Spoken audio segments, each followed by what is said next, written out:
Welcome, everybody, as we all come into the room. So nice to see you all, for those of you who are putting on your cameras. My name is Andrew Engel. I'm Senior Programmer at Reimagine, and it's my pleasure to welcome you all to Past and Present with Allison Gilbert. Our mission at Reimagine is to help people of all backgrounds face the hard stuff, adversity, loss, mortality, and transform all of that into meaningful action and growth. Let me share my screen with you.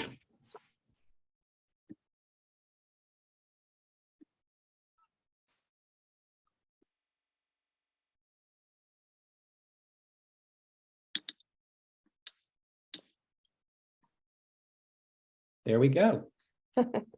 I want to thank our colleagues at For Grief, which is the sponsor of the Past and Present series. Their support is so appreciated. And I know Allison is also equally grateful. And a special shout out to Christina Sirio, who always joins us on these calls. Here are it's just one Zoom tip I'm going to give you. We have the CC button at the bottom. The live transcription should be enabled if you need that. The majority of us are coming in from all across the United States, also known as Turtle Island by Native Americans and their allies. I am in Lenapehoking, which is where a large city called New York is located on occupied land. I ask you to join me in acknowledging Indigenous communities in North America, their elders, both past and present, as well as future generations. And I'm stating all of this because it's a step to continue the process of dismantling the ongoing legacies of colonial settlers and white supremacy. We're interested in knowing where all of you are zooming in from, so please put that in the chat. And there's a very helpful map. It's called native-land.ca, and you can check out where you're located and the locations of Indigenous people, past, present, and future. Please put on your calendars our next Past and Present. It's December 15th, and our guest is Carolyn Levitt. She is a best-selling novelist and co-founder of A Mighty Blaze, an organization that connects readers and writers.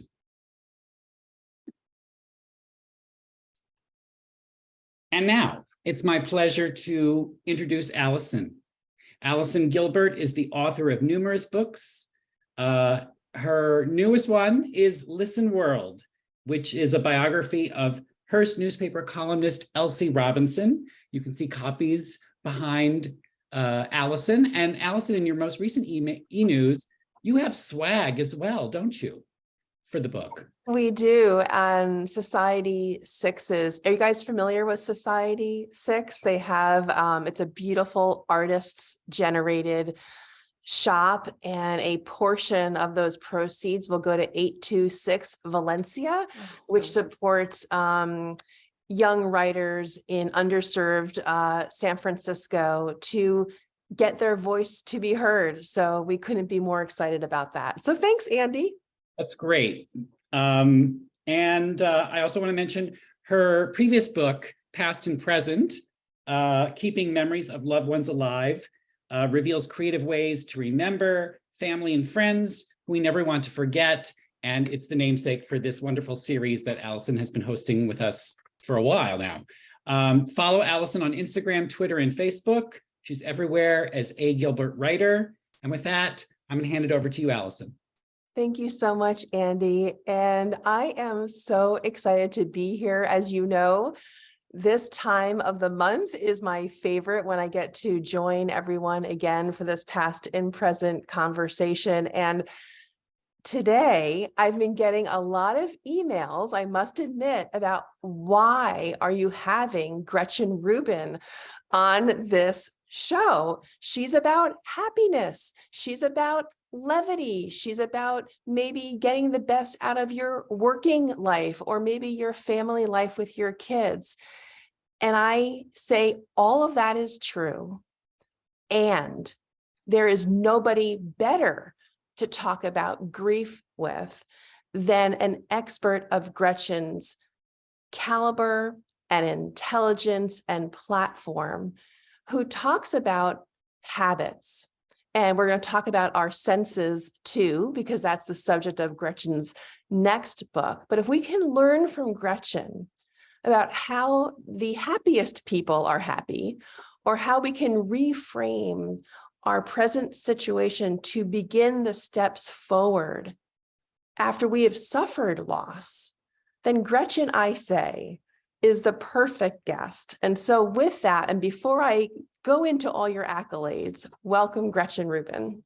Oh, thanks so much for having me, Allison. I'm so looking forward to this conversation. So I have, I must admit, an entire Gretchen Rubin section of my bookshelves behind me. And the two of them that I want to point out today, in no particular order, is Better Than Before, which is a great book, of course, about habits, which we're going to be talking about. And the other one, because we're talking about relationships at home, is Happier at Home. But you guys might have first started really paying attention to Gretchen's voice with the Happiness Project. And so before we get into anything meaty about grief, I'm curious, Gretchen, from your perspective, now that you have a podcast and a very popular newsletter, and people are really listening to you as this expert on happiness and habits, where do you feel the connection is? What's that sweet spot for what we can do when we're feeling the lowest? How do we get to that part where we can kind of turn and pivot? Well, that's a really great question, because I think that sometimes people think that because I study happiness, like my aim or what I think is kind of a good life is somebody who's 10 on the 1 to 10 scale 24/7. And that's not realistic. And that wouldn't even be a good life. I mean, there are times when we feel grief, we feel loss, we feel regret, remorse, guilt, all these kinds of emotions. And it's very appropriate that we do. And we wouldn't really even seek not to have those feelings, because what does it mean to grieve? Would you say, like, I want to get out of that? I mean, it feels like an important part of the process. It's tied to love and connection. And it's part of the whole range of human experience. I think what we can say is, like, given my circumstances, given my nature, what can I do to be as happy as I can be under the circumstances? So maybe I don't want to, I'm feeling very low. I feel like it's appropriate to feel that way given my response, but, like, should I work to try to get enough sleep? So even though I feel like somehow if I just stayed up, that I'm kind of like, embracing the situation, where it's like, no, I probably would do better if I got enough sleep, or if I went outside and took a walk in the sunshine and the fresh air, or if I took 10 minutes to pet my dog and throw a ball and give myself like a little bit of a mental relief and like a little bit of connection with that sort of unconditional love that you get from a pet and kind of the warm presence. Because I think a lot of times we can really help ourselves deal with these difficult times by doing what we can do to just sort of take care of ourselves.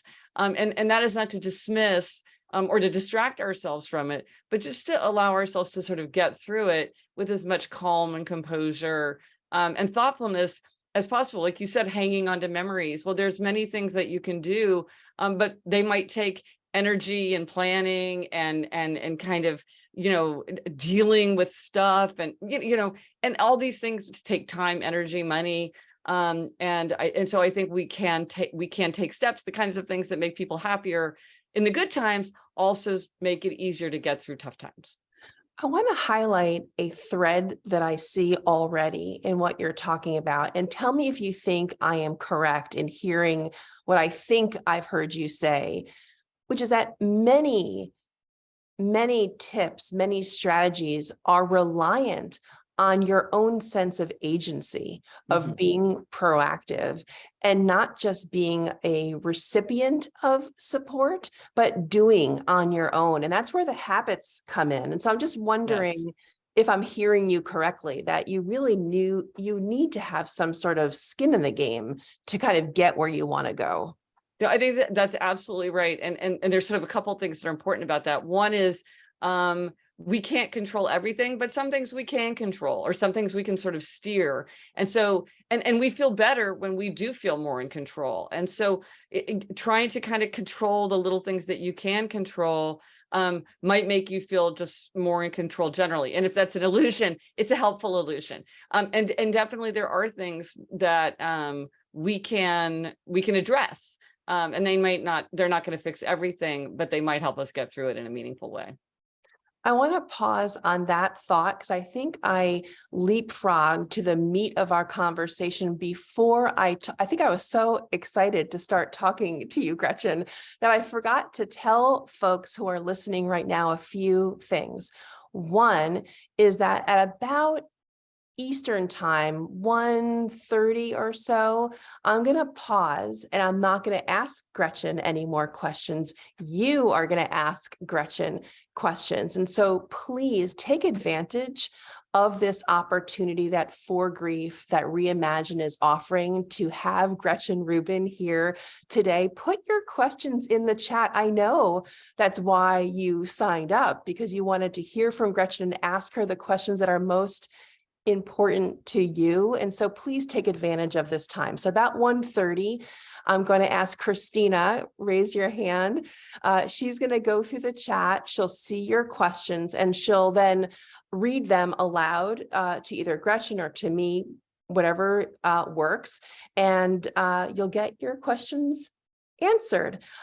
The second thing I wanted to mention to you as well is that Gretchen's going to pop off about 5 minutes early.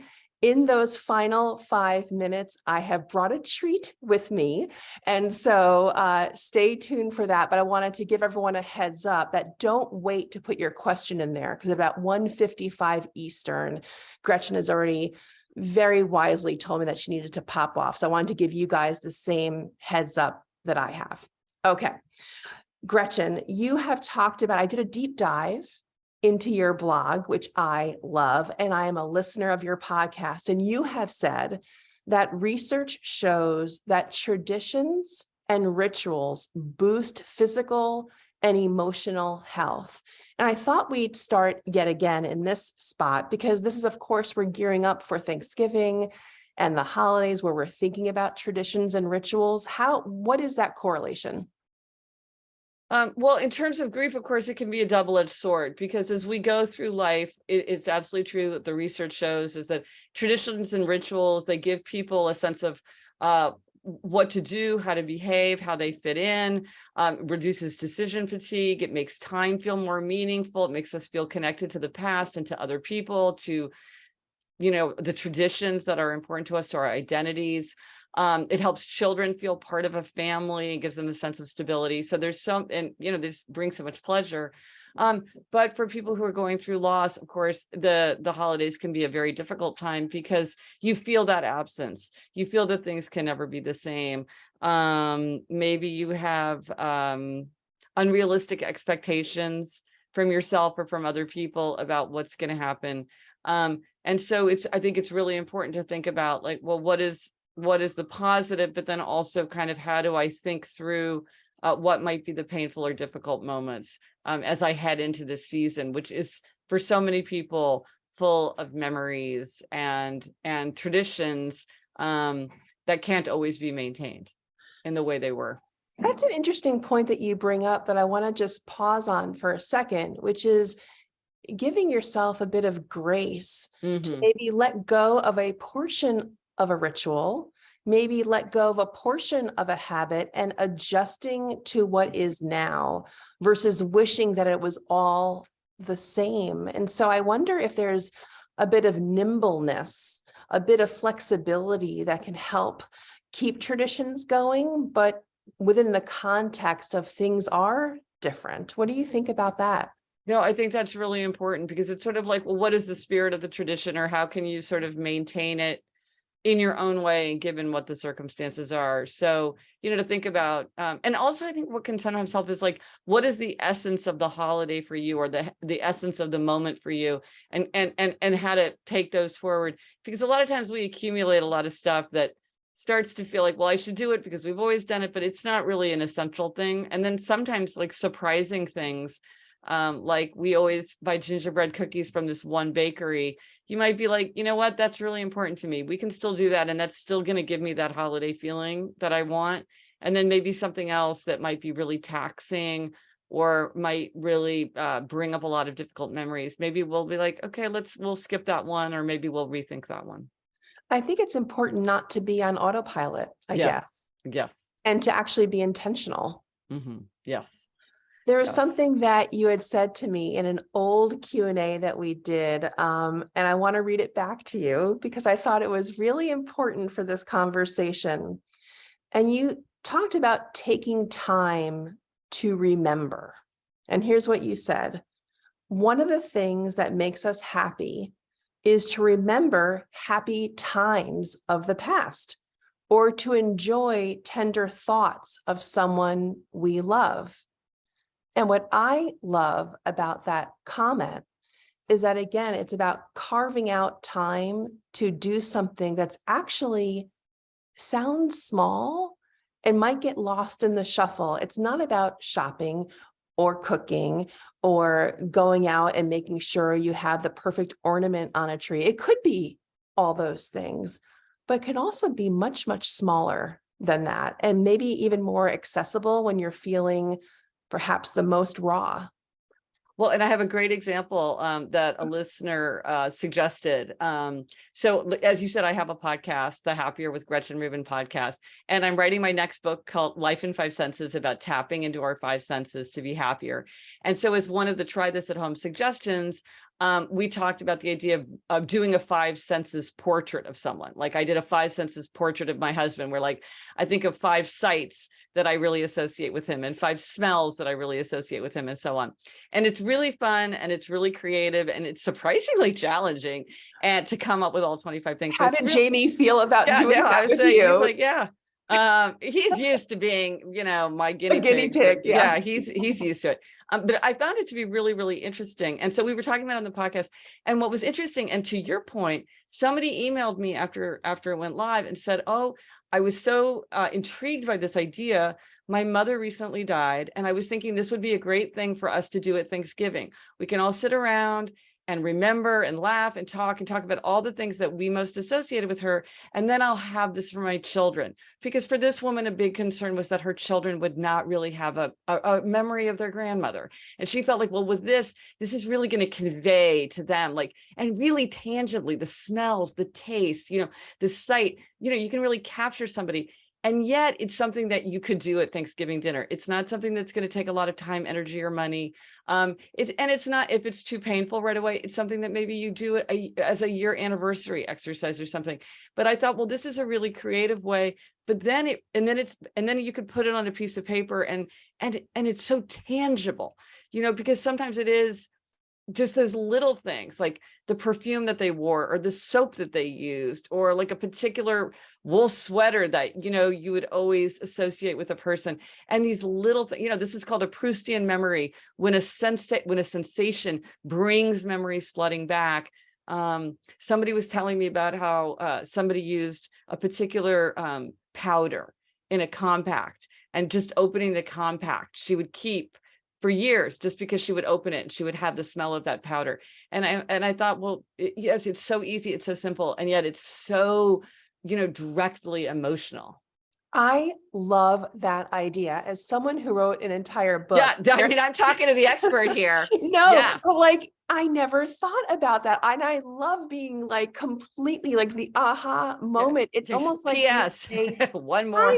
I mean, it is so good. It's like having a senses biography of your loved one. Yes. That's exceptional. And I'm thinking about it now that my kids are much older. I wrote this book, Parentless Parents, and it was all about helping my kids know who their grandparents were, the grandparents on my side that they never got to meet because my parents died so young.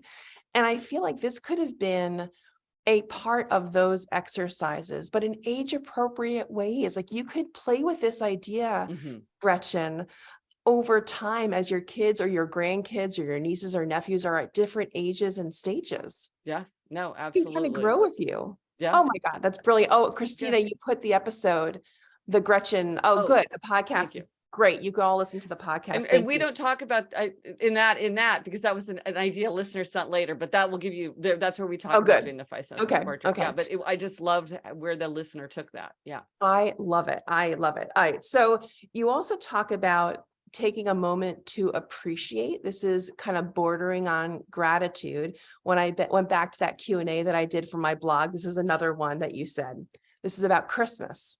Tell me if you remember this. You said, Christmas is a very big deal in my family, and my Christmas is happier when I take a moment to appreciate my grandmother's, tell me if you remember where I'm going, her old Mr. and Mrs. Claus salt and pepper shakers. Do you remember this? Oh, yeah.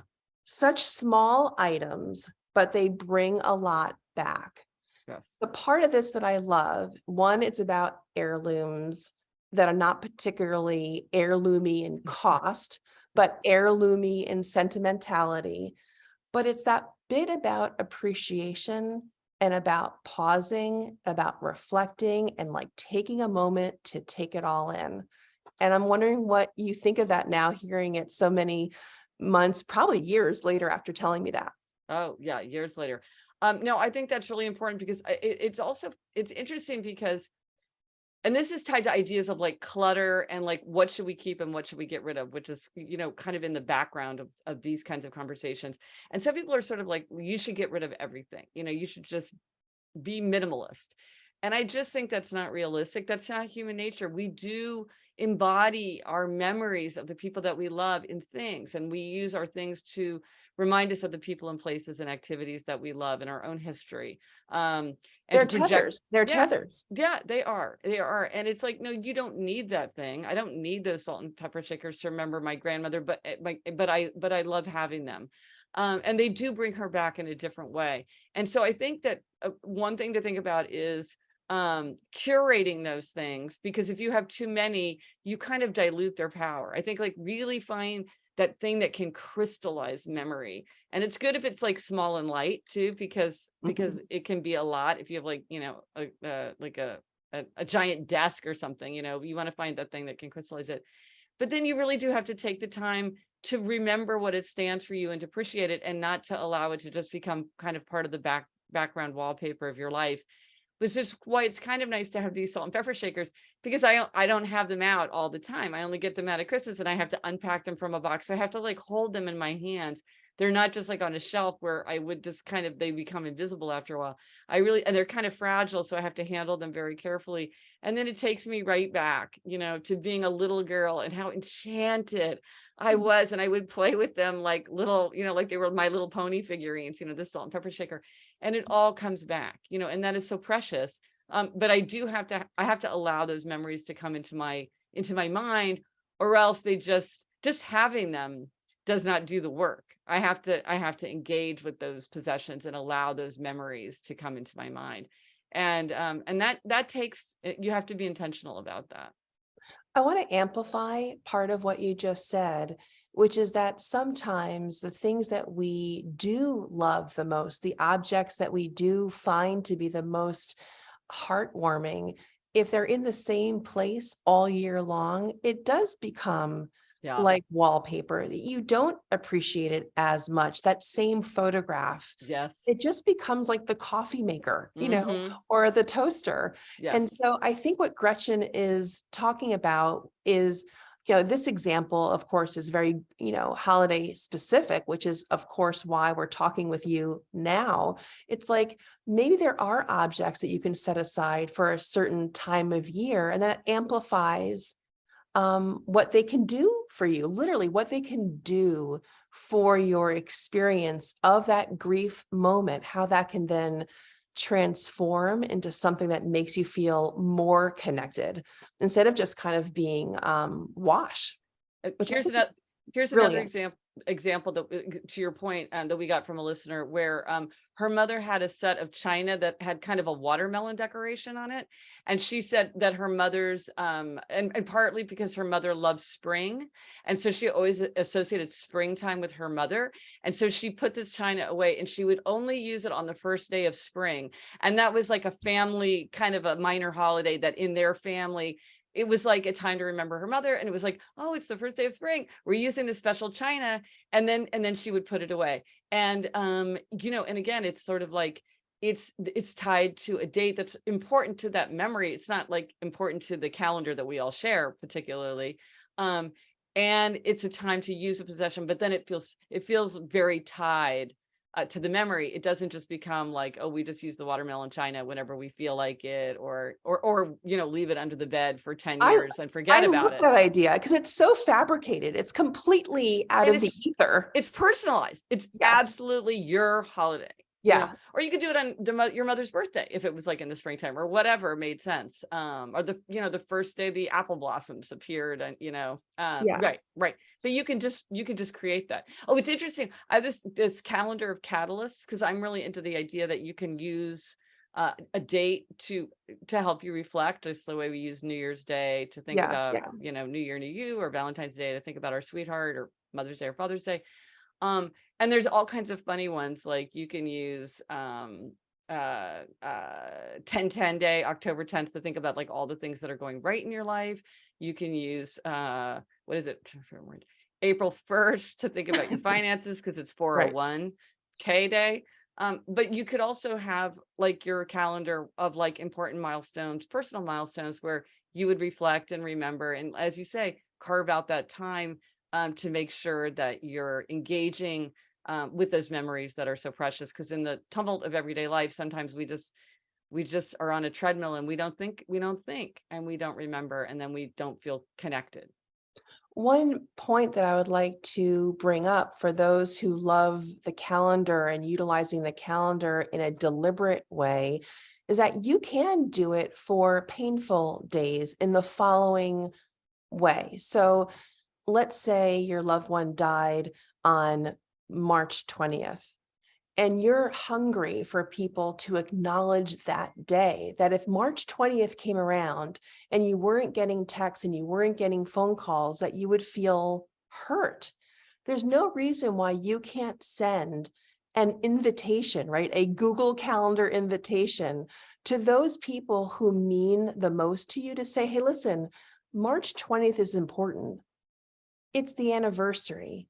Please reach out to me, and literally send an invitation Such a great in whatever idea. way you want to. So then you're not disappointed or sad or resentful of people who are not reaching out to you. Again, it's that proactivity piece to identify those dates where you anticipate needing support and telling people what those dates are, and not making them remember themselves, or not making them like people don't remember as much as we would like them to. And so another way of taking ownership of the calendar, I think, is important.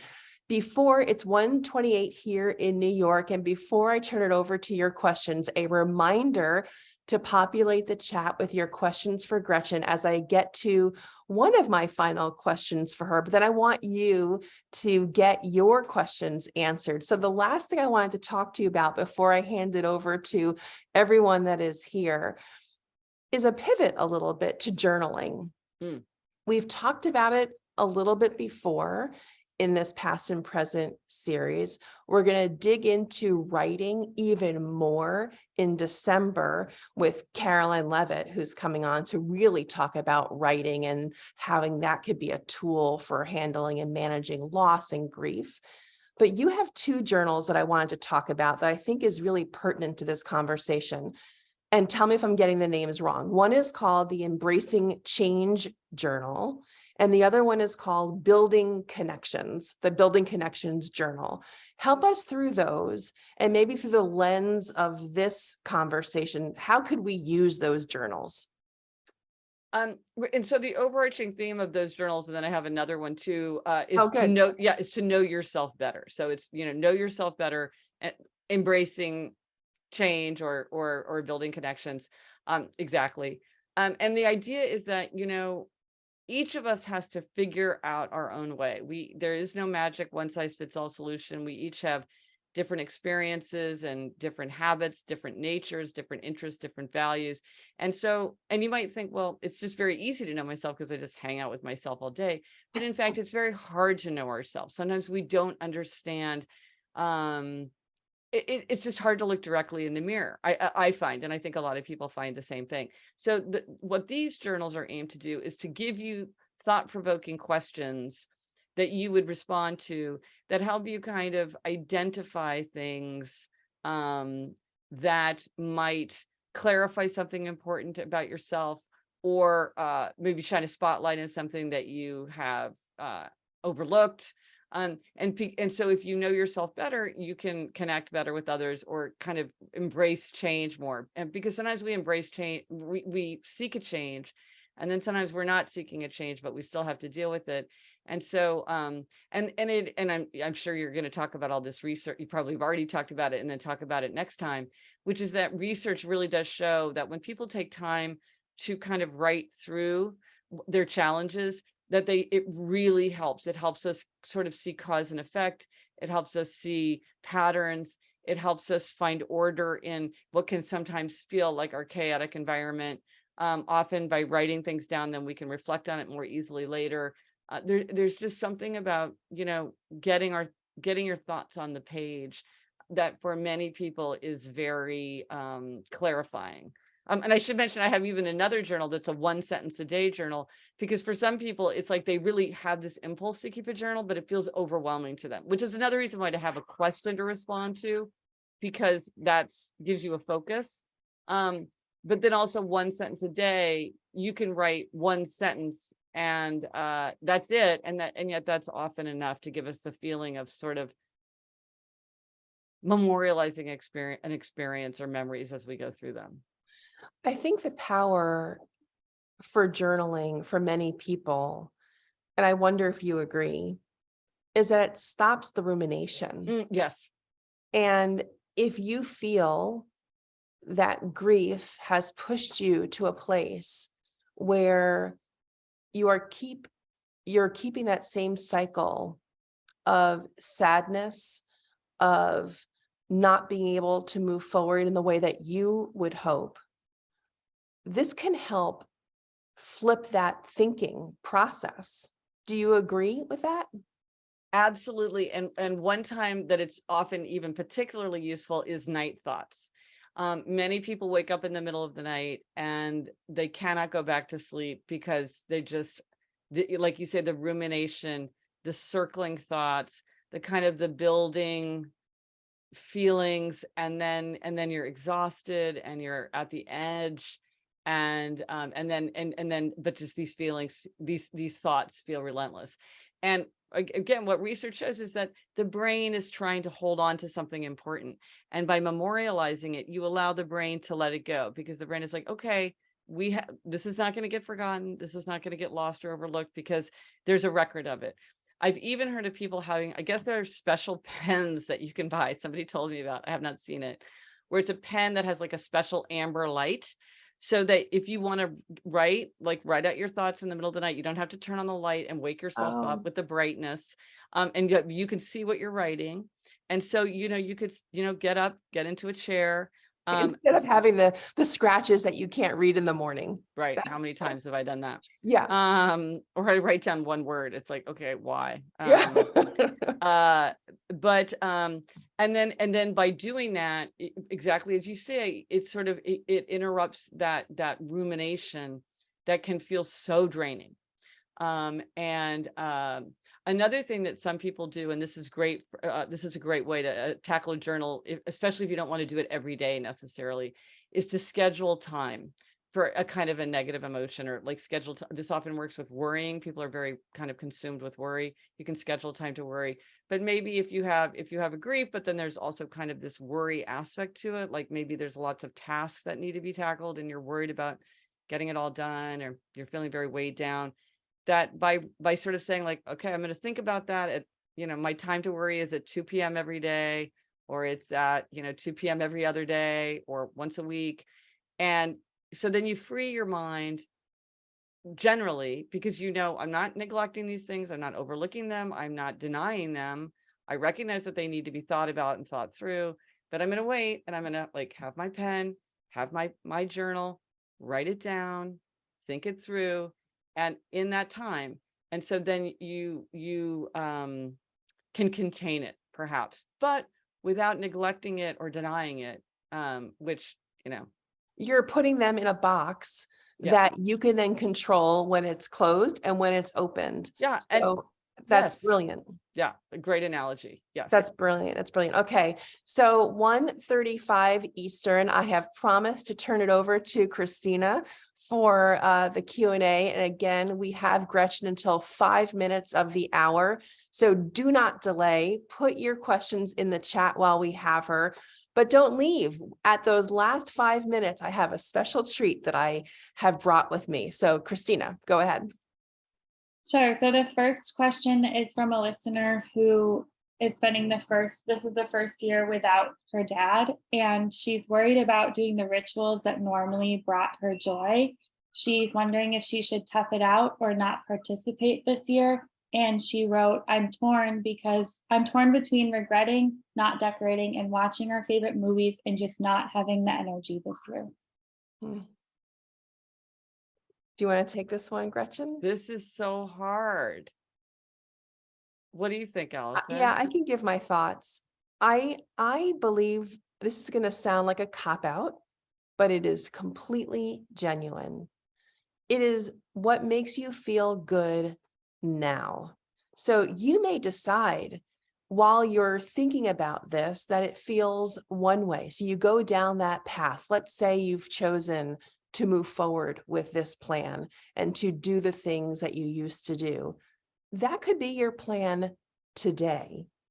And then as you do that, a day in, a week in, even a few hours in, you will get a sense, if you give yourself permission to do like a scan of how you're feeling, if it's feeling good or if it's not feeling quite right.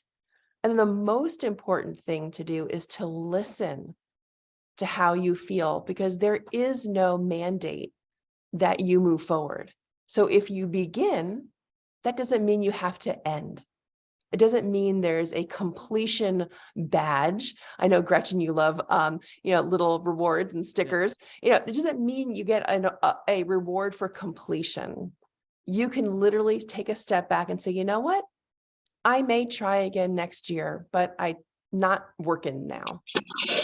Right. I think that's a really important thing to say is like, I'm not deciding this forever. I'm not letting go of this forever, but for this year, Yeah. I'm not going to do it. And maybe I'll do something completely different.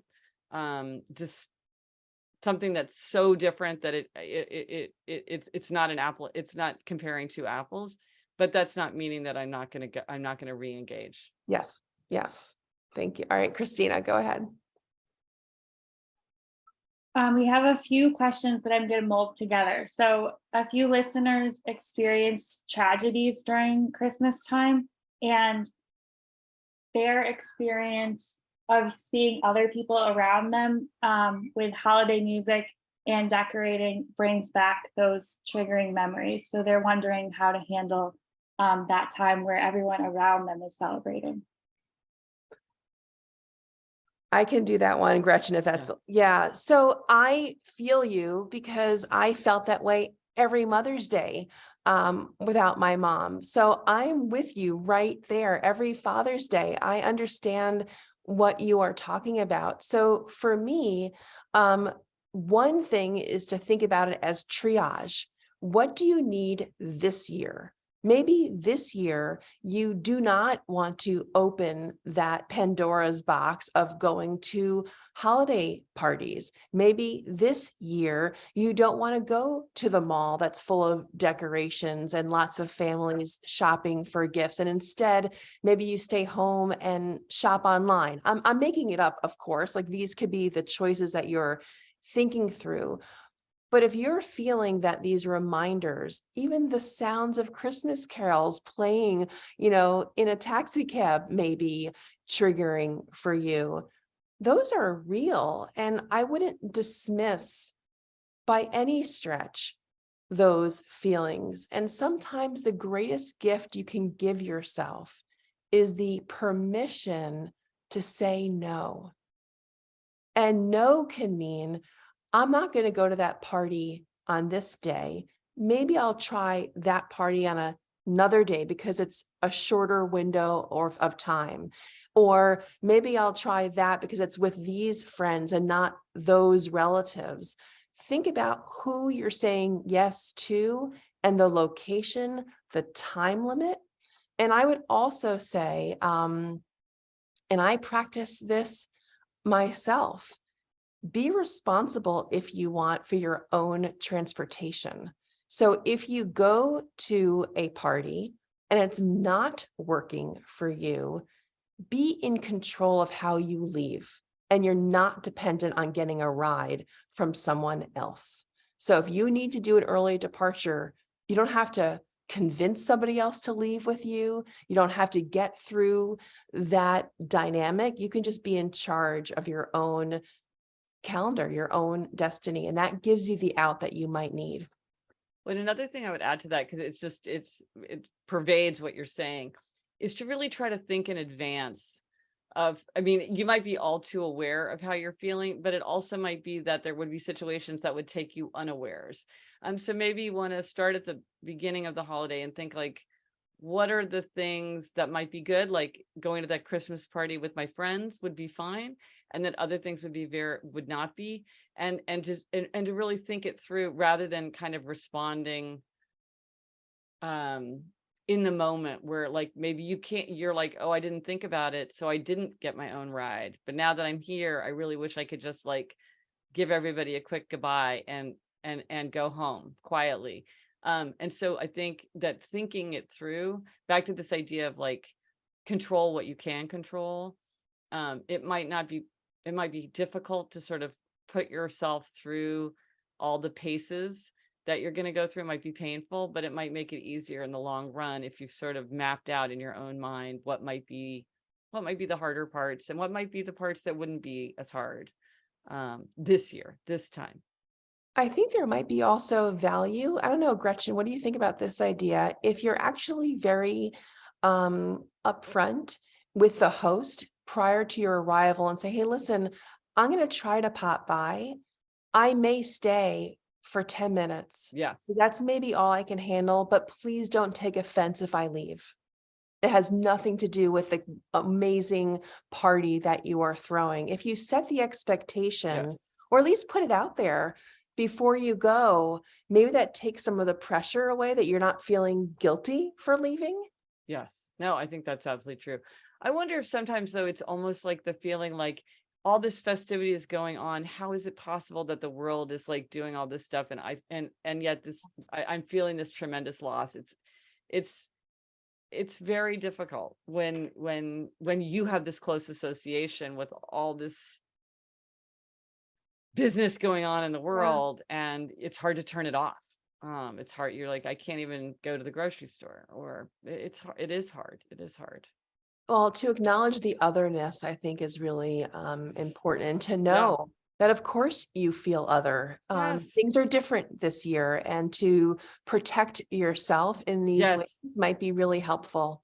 It's like putting on your holiday armor in some ways. Yeah. All right, Christina, thank you. Okay, the next one is, my close friend lost her husband of 20 years. What can I do to support her during the holidays? I don't want to make things worse by bringing him up.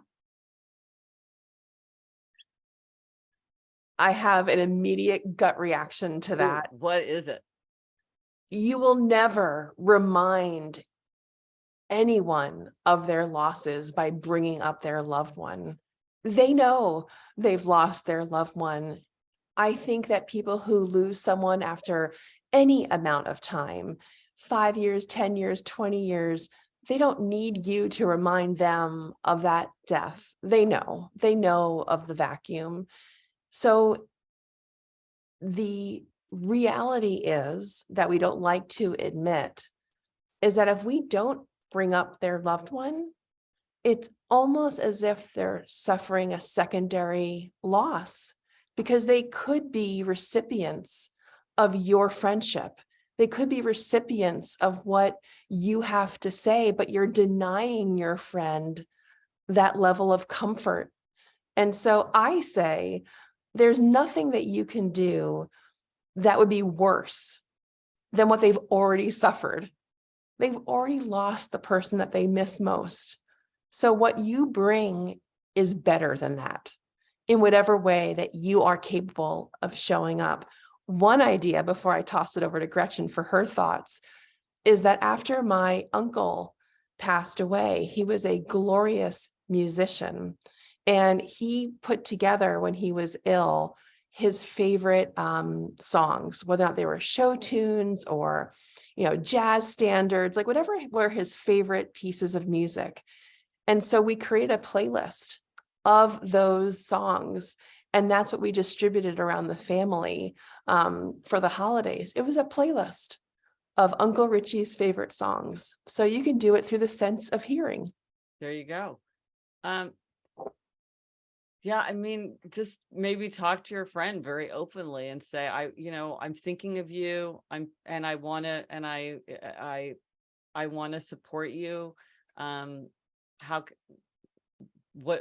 can I do that? And let them come back, because you can imagine all different kinds of answers to that. And you don't have to guess. You can ask out of love and concern, and talk to them about it. Well, it's funny that you're talking about like talking, listening, it's your senses. Your book that's coming out in April is called, tell me if I'm wrong, Life in 5 Senses, How Exploring the Senses Got Me Out of My Head and Into the World. And I'm wondering, we're talking about listening, we're talking about, hearing what a friend may or may not need. And I'm wondering, I talked about music. So I'm thinking about other senses and how that could be useful to someone who's grieving. Obviously, there's music. I'm thinking about taste too, and foods. Maybe there's a favorite food that you could make for someone. I'm just trying to think. I think using the 5 senses is brilliant, and how to evoke a memory like that, I think would be really smart. Yeah. I love that. Yeah. And even something like a light, really soft blanket, like people are very comforted by like soft, warm things, or, a lot of people like weighted blankets, like things that are very comforting. So sometimes if you're at a loss at sort of how to reach out, it can kind of spark your imagination with possibilities. If you think about, well, how would I do this through the 5 senses? Just like the playlist. It's like that, that might not have occurred to someone right away, except that he loved music so much. And then you're like, but then there might be many people where you're like, oh, actually, like if I was going to do a playlist of my father, I right now could tell you his 10 favorite songs. And I never thought of doing that. But again, it's sort of the 5 senses portrait, or, conveying what someone means to us through the sensations that we shared or that we know that they love. Like maybe you're like, do you want to, maybe we'll make barbecue, because I always remember how much your husband loved barbecue, and like he was the master barbecue guy. Like, let's do it.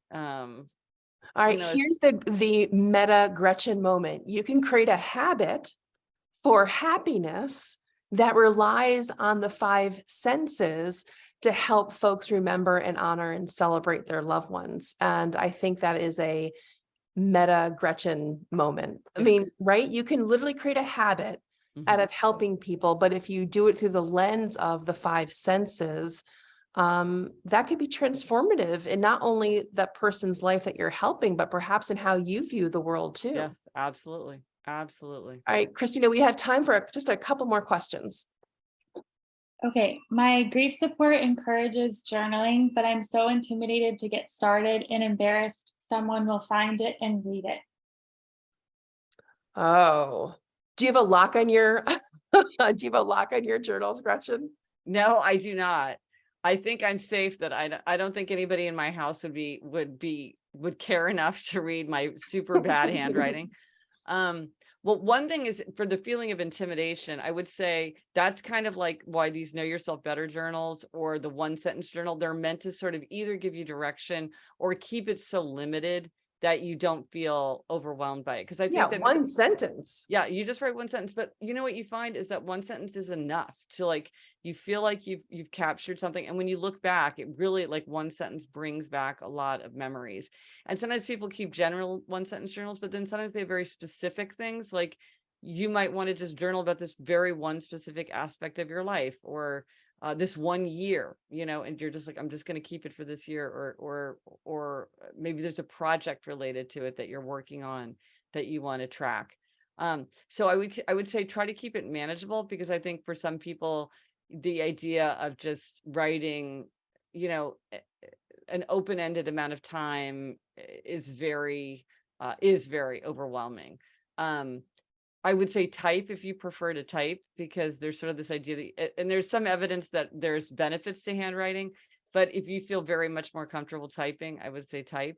If you're honestly worried about your privacy, get a lockbox. I mean, these are things you can buy at like a hardware store.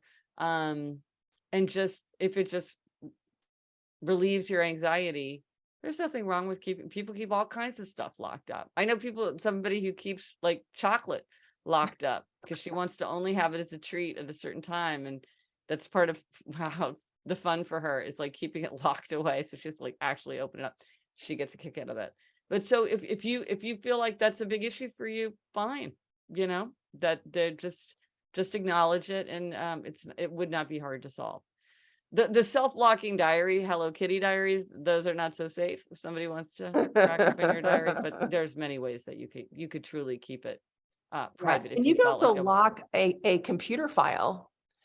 Sometimes you can create a computer file on your laptop that needs a password, not just the password to get onto your laptop. You can create a file in your documents that's locked. Or you could call it something like tax info 1998 and no one will look in it. But yeah, there's a lot of, and I think part of it again is acknowledging that this is something that is, identify a problem that's stopping you from using this tool. And maybe this is not a tool that works for you. No tool works for everyone. No tool fits every hand. So you might try this and decide that it's not a useful tool for you.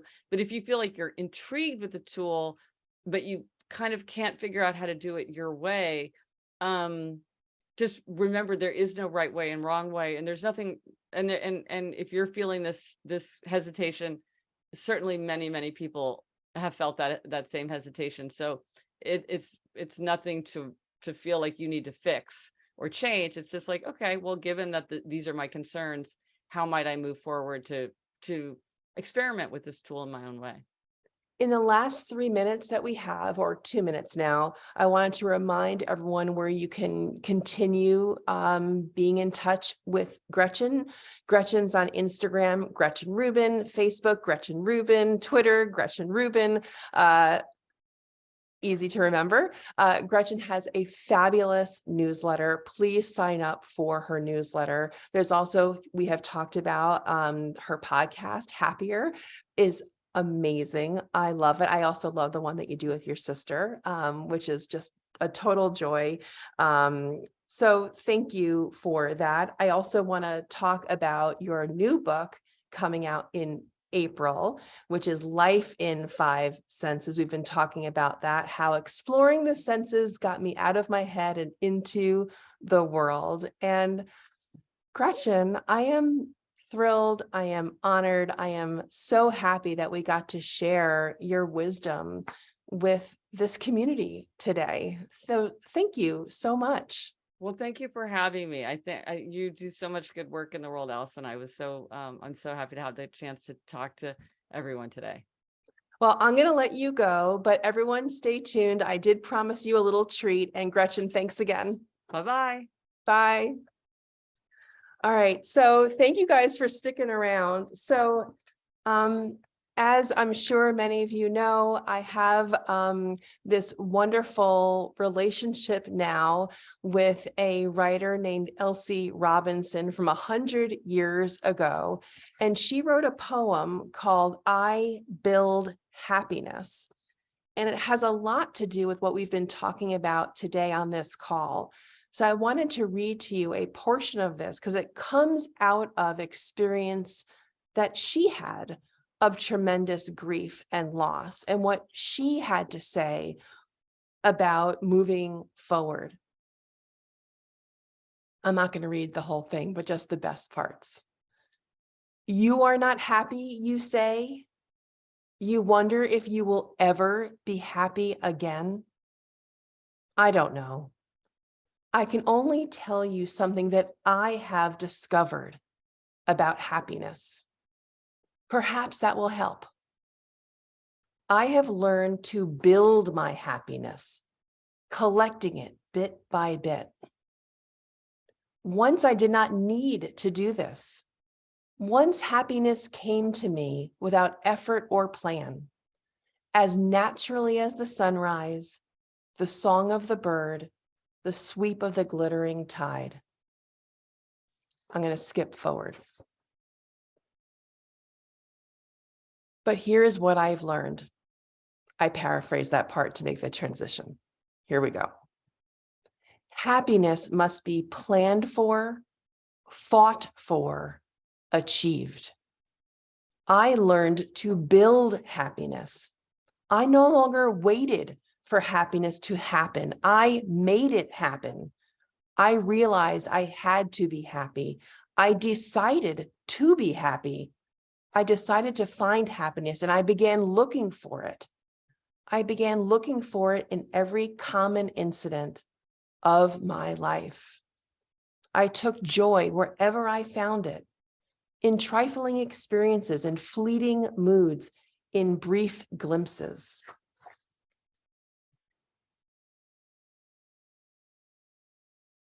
Wait, there's a great part that I skipped over. Hold on one second. This is the best part. You're going to want this part. Hold on. Oh, this is the best part. I apologize. Before she got to the point where she was building her own happiness, this was her realization. This was the fault in her thinking. I began to wish for happiness the way a paralyzed man might wish for movement. The paralyzed man thinks of motion coming back to him in a sudden miracle. I thought of happiness coming back to me that way. I felt that I myself could do nothing about it. It would just have to happen without my volition. And so I waited for it to happen. And then she goes into how happiness must be planned for, fought for, achieved. And so she took joy wherever she can find it. It wasn't easy at first. It was dreadfully hard. It was like going through a complicated, tiresome, senseless drill. My heart was heavy. My imagination refused to budge. I longed to retreat into the easy refuge of grief and despair. But I persisted. And gradually, something did begin to stir in me. And I saw that my life held happiness again. Not the radiance and ecstasy I had once known, but a deliberate delight which could find food for joy in the most barren of places, and which no grief or loss could ever shake again. And this is the last line. So I came to build happiness. You can too, if you will. So now you could see why I fell in love with Elsie Robinson and had to write the biography, Listen World, because she is a sage. I love what she has to say about nearly everything, about happiness and about grief. And so I leave you with those words. It's called I Build Happiness. If you would like that poem, I think I can include it either in tomorrow's email or folks can email me. Right, Christina? What are we going to do about that? Yes, everything will be in the email. Okay, perfect. So I thank you again for being here this month. I look forward to seeing you in December. I wish you peace, love over Thanksgiving. I'll be thinking of my Reimagine and For Grief community. So enjoy the day. Thank you for being with me.